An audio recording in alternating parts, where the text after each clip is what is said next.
The hip airplane is a great exercise to improve hip mobility. I'm going to perform a standard single leg RDL. So my back leg is going backwards in the same plane as my torso. My stance knee is slightly bent. I'm going to achieve this motion and stop just when my hamstring is lengthened enough to pull me out of posture. And then I'm going to grab onto the bar. So sometimes it's nice to kind of get yourself in a squat rack and understand where that position would be, and then place the bar across the squat rack at that position. So I can stay in this flex position and not have to have so much tension in my core musculature.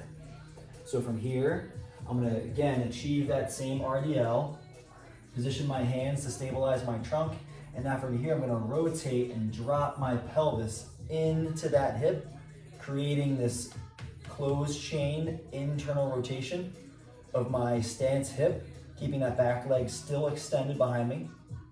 I feel all that pressure into my hip and stretch into my glute. And then from here, I'm gonna promote hip external rotation by rotating towards the sky. So you can see the orientation of my pelvis went from push down towards the ground into internal rotation, back leg stays back, and then up to the sky, creating this abducted, externally rotated position. From this angle, you're gonna be able to see my hip and pelvic rotation a bit better. So I'm gonna be in that single leg RDL, and then I'm gonna promote those rotations of my pelvis up to the sky, and then again down to the floor, creating that tension into my hip.